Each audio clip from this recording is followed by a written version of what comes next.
ये हम प्रियम्बल करना स्टार्ट करते हैं।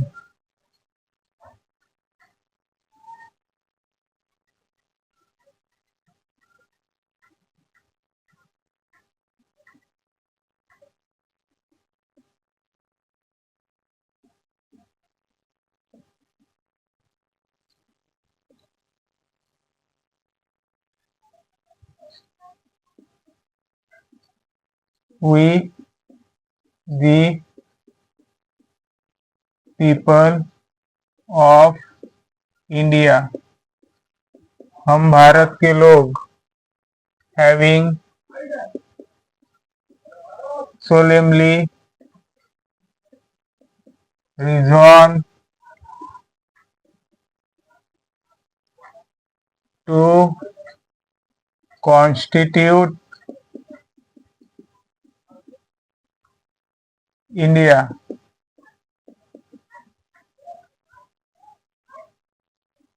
into a sovereign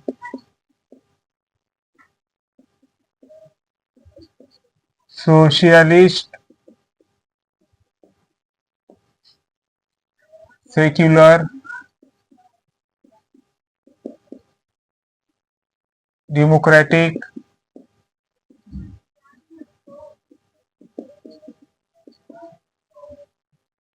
and republic,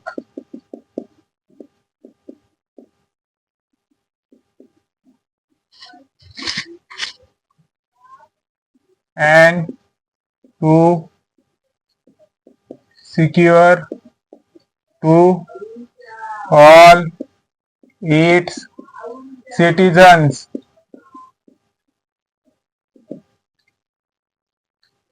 और सभी उन नागरिकों में, ठीक है। अभी क्या करता है, ये जस्टिस की बात करता है, जस्टिस, सोशल,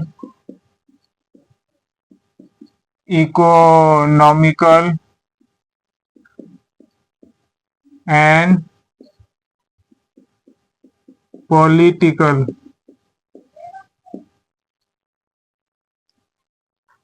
फिर उसके बाद लिबर्टी, मैंने आपको ये पहले ही बता चुका हूँ, पर इसलिए अब ये पूरा बता देना ही ठीक रहेगा। Liberty of thought,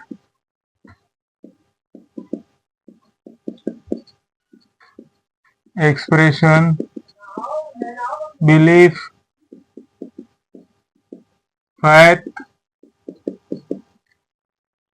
and worship. फिर आगे क्या है, इक्वेलिटी। हमारे फंडामेंटल राइट में इक्वेलिटी है ना, आर्टिकल 1418, 14 से 18, हाँ, equality of status and opportunity. किसकी अपॉर्चुनिटी चाहिए हमें, गवर्नमेंट जॉब में चाहिए ना, समान संधि, हाँ चाहिए। And to promote among them all. फिर क्या कहता है, फ्रैटर्निटी। हमें क्या चाहिए, हमें बंधुत्व चाहिए, किस लिए, assuring the dignity of the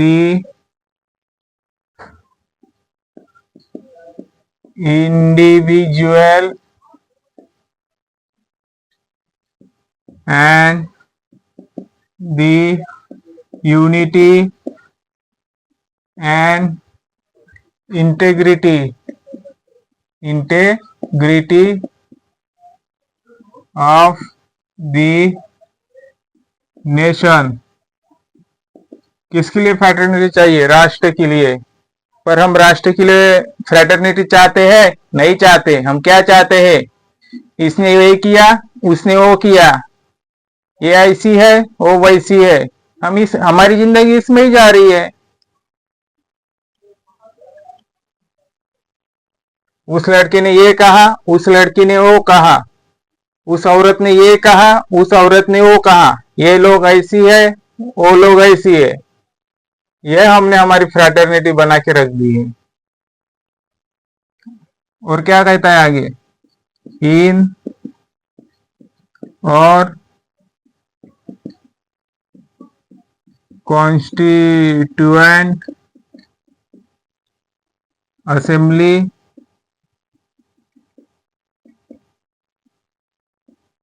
this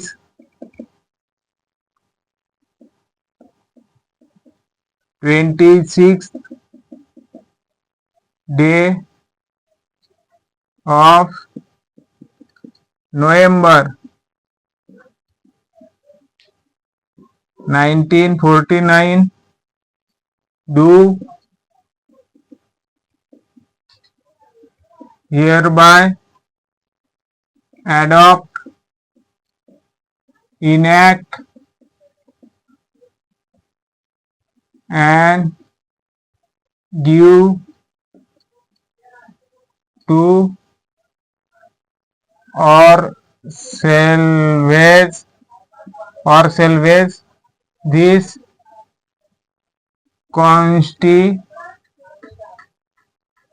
constitution. ठीक है, ये हमारी प्रियम्बल है, इसको ध्यान में रखिए। इससे क्वेश्चन कभी कभार पूछा जाता है, तो आपको याद रहना चाहिए कि इसमें कौन सा है। कभी कभी आपको पूछेगा कि जस्टिस में कौन सा ये है, तो आपको पता रहना चाहिए। Social, economic and political, liberty में पूछता है, तो ये भी आपको पता रहना चाहिए। ये 42nd अमेंडमेंट से आया है ये।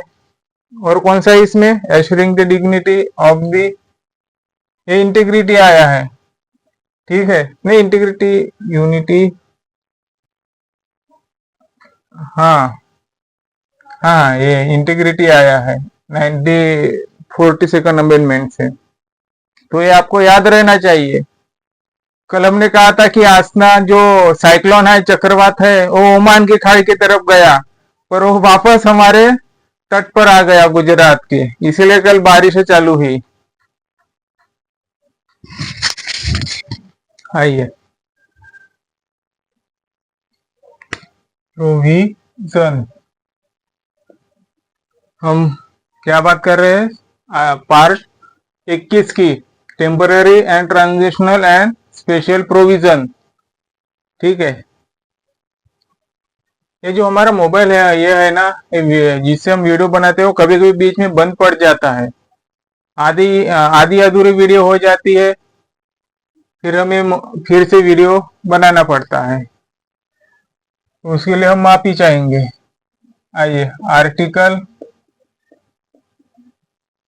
371 किससे है? Special provision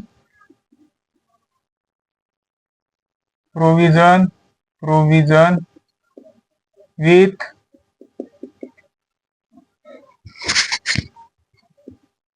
respect to state.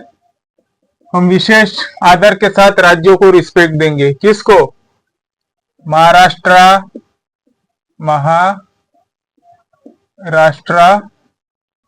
And Gujarat को, है ना? हाँ, आप सही कहेंगे सर, आप सही बात कर रहे हो। ठीक है, अभी आते हैं आर्टिकल 371A to J। ठीक है,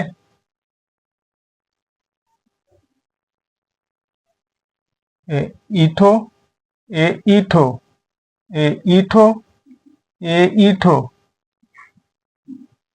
iaठो, iaठो,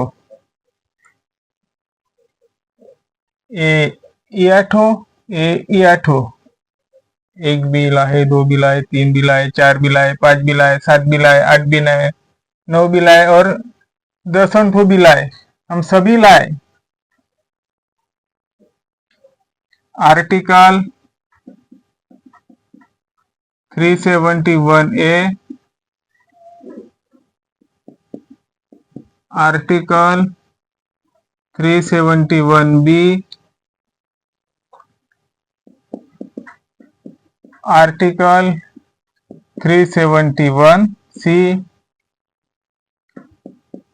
article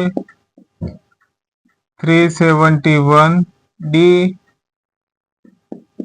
article 371E, article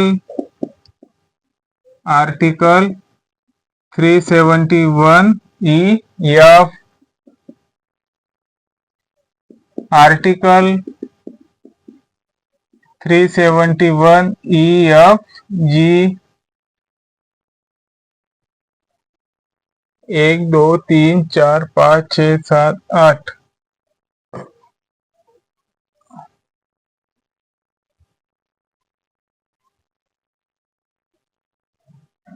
article 371EFGH, article 371 क्या है, 371EFGHI और आर्टिकल 371GA। ये आपको इतना ध्यान में रखना पड़ेगा, इससे क्वेश्चन आती ही है, इससे क्वेश्चन आती ही है।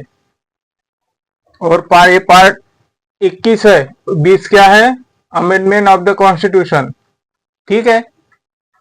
उसके भी प्रश्न पूछे जाते हैं, आते हैं, जाते भी है और आते भी है। प्रश्न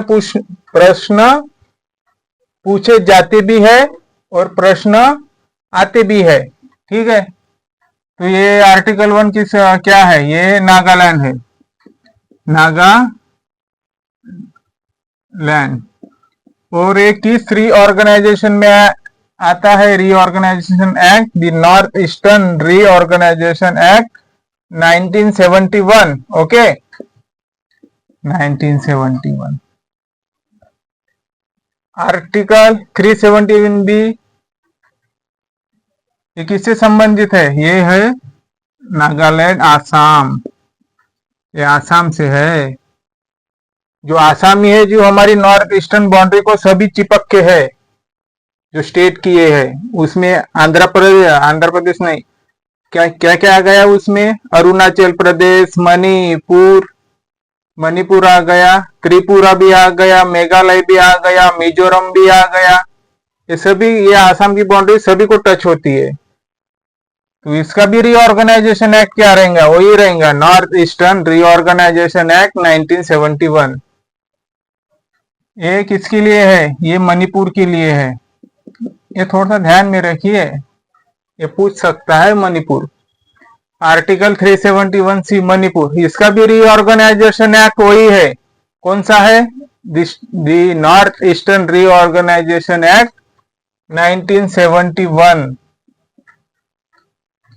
नागालैंड, आसाम, मणिपुर, फिर कौन है, आंध्र प्रदेश है, आर्टिकल 371D के लिए आंध्र प्रदेश, ये बहुत अच्छा राज्य है आंध्र प्रदेश। और इसका रीऑर्गेनाइजेशन एक्ट क्या है, section 3, the Andhra Pradesh reorganisation act 2014, ठीक है। और ये आर्टिकल 371E किसके लिए है, ये आंध्र प्रदेश के लिए है, पर किसकी बात कर रहा है, ये सेंट्रल यूनिवर्सिटीज, जो कि ये अच्छी बात है यूनिवर्सिटी की, यूनिवर्सिटी किसी भी राज्य में सेंट्रल यूनिवर्सिटी रहा ना, तो ये अच्छी बात है, भले ही उससे पैसा ना आता हो, पैसा तो आएगा ही, पर ज्ञान आता है, पैसा जरूरी नहीं है, ज्ञान जरूरी है। पैसा की रक्षा तुम्हें करनी पड़ती है, पर ज्ञान तुम्हारी रक्षा करता है। ज्ञान ही नहीं रहेगा तो पैसा कहां से आएगा। वो महात्मा फुले जी की जो थॉट मैं कहता हूं, विद्ये विना मती गेली, मती विना नीति गेली, नीति विना गति गेली, गति विना शूद्र गेले, और शूद्र बिना क्या गया? वो धन भी गया। और इसका एक अनर्थ किसने किया? ये पूरा अनर्थ एक अविद्या ने किया। जिसके पास विद्या नहीं, नॉलेज नहीं, वो बर्बाद हो चुका है। हो चुका नहीं, होगा ही होगा। ये अपने दिमाग में डाल लीजिए, ठीक है।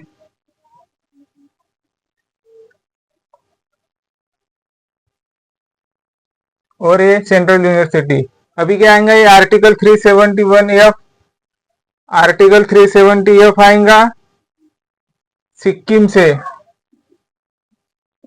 किससे? सिक्किम से। सिक्किम का भी रीऑर्गेनाइजेशन एक्ट क्या है? North eastern reorganisation act of Sikkim 1971। Article 371G किससे आएगा? ये मिजो से आएगा, मिजोरम। इसका भी रीऑर्गेनाइजेशन एक्ट क्या है? वही है north eastern reorganisation act 1971 of Mizoram.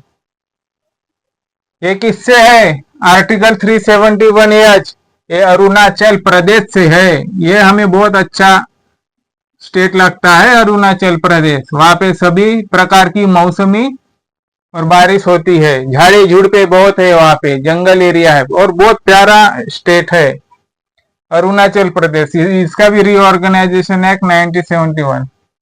हम तो उधर ही जाना पसंद करेंगे, अरुणाचल प्रदेश में। और ये कहाँ पे है? आर्टिकल 371 गोवा। गोवा, इसका रीऑर्गेनाइजेशन एक्ट क्या है? The state reorganisation act of Goa 1987। क्या है? 1987। फिर बचा कौन? Article 371G। ये जे किसके लिए है? ये कर्नाटका के लिए है, कर्नाटका। और इसका रीऑर्गेनाइजेशन एक्ट क्या है? सेक्शन 7, दी कर्नाटका रीऑर्गेनाइजेशन एक्ट 1973। सही बात है कि नहीं है? गलत होंगे तो हमें कमेंट में बता दीजिए।